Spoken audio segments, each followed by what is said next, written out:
Imagine you're at a buffet of budgeting methods. Each one comes with its own flavor. Some meticulously count every penny, while others just roll with the spending purchases.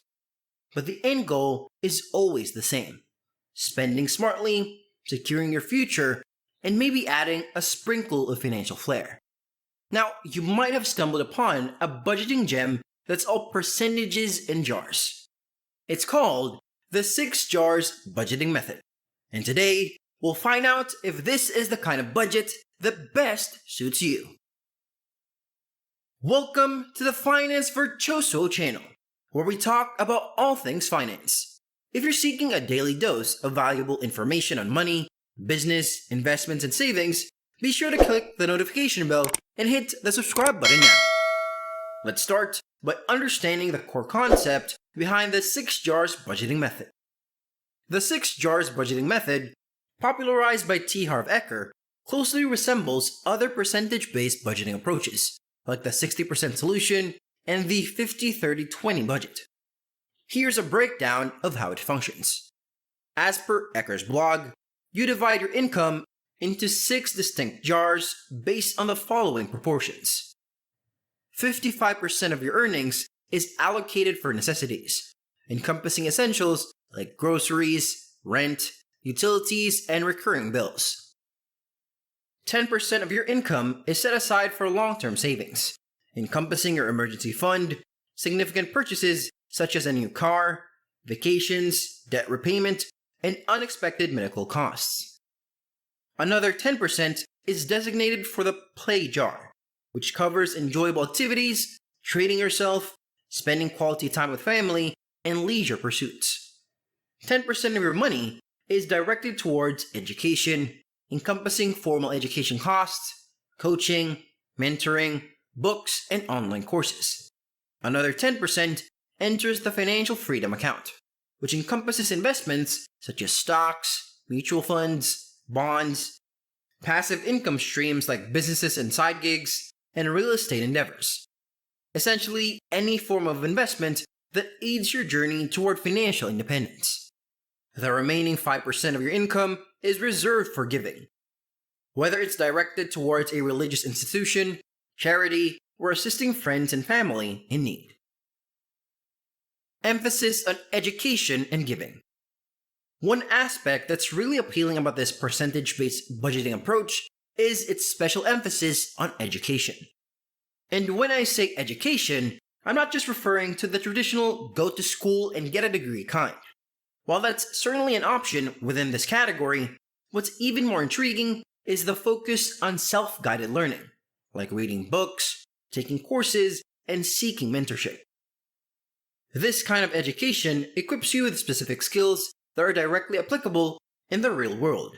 And in the grand scheme of things, it's these skills that drive our livelihoods.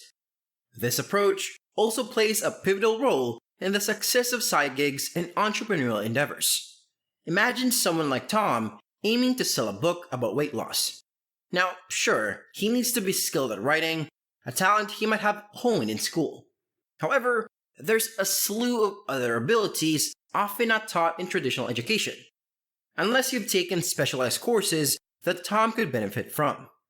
Think about copywriting, marketing, both on social media and in more traditional avenue, building a strong personal brand that naturally attracts interest, cultivating an audience. Now, these skills are incredibly valuable. Even accounting, often overlooked, can be quite handy. The truth is, most of us didn't acquire these skills in a classroom setting, and that's completely okay. Books, courses, and learning from successful practitioners in these fields are readily accessible. As Tom hones these skills, he's better poised to create even more compelling weight loss materials. This could lead to increased book sales and a healthier bottom line for him. He might even branch out into coaching individuals one-on-one through their weight loss journeys, which could further enhance his financial standing. Of course, this expansion would demand new skills, such as motivation and effective communication. Education isn't just pivotal for earning more money. It also empowers us to save more. Reading up on budgeting and frugal living can unearth innovative money-saving strategies that might never occur to us otherwise. Another striking feature of this percentage-based budgeting method is its clear focus on giving. Even though it's set at 5%, and we could deliberate on whether that percentage should be higher or lower, I genuinely appreciate the inclusion of giving as a fundamental aspect of budgeting. Each of us has varying capacities to give, but I strongly believe that giving, in some form or another, should be an integral part of anyone's financial blueprint. Key points to remember when using this budget. This percentage-based approach, according to Harv Eker, is more about recommendations and ultimate goals than strict rules. Prioritizing the habit of managing money matters more than adhering to exact percentages. If these percentages prove challenging, starting with manageable amounts is perfectly valid. In other discussions about percentage-based budgets, skepticism arises regarding fixed percentages for everyone. It's essential to recognize that financial situations vary, as Eker acknowledged. However, beyond that, individual goals and values differ greatly. The core is to ask ourselves, what financial outcomes are we aiming for? Once we're clear on goals and spending priorities, we can customize percentages and even automate budgets accordingly. Suppose someone highly values financial freedom, prioritizing experiences over possessions. In such cases, adjusting the allocation percentages, as Eker's method suggests, might prove valuable for achieving dreams sooner. For instance, Jill follows the method and saves 10% for financial freedom. However, if her goal is to achieve freedom sooner, she could explore generating passive income streams through investments in side ventures, increasing the percentage of her financial freedom jar and accelerating her progress. The core idea is aligning the budget with personal goals and dreams, and customizing percentages to achieve them effectively. Who benefits the most from this budget? The beauty of percentage-based budgets is their versatility, making them suitable for nearly anyone.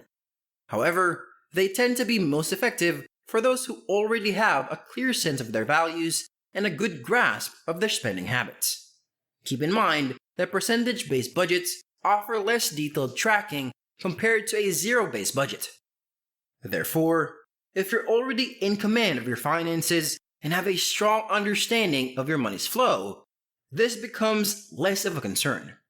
In such cases, the budget can seamlessly align with your financial stability and your established money values. And there you have it. The 6 jars budgeting method uncovered and dissected. It's a budgeting gem that encourages us to allocate our resources thoughtfully. Remember, while the percentages offer guidance, they're not set in stone. Tailoring the budget to your goals and financial landscape is the key. So, are you ready to give this budgeting method a try? Leave your thoughts below. Like this video, give it a thumbs up, and share it with your friends. Until next time, happy budgeting.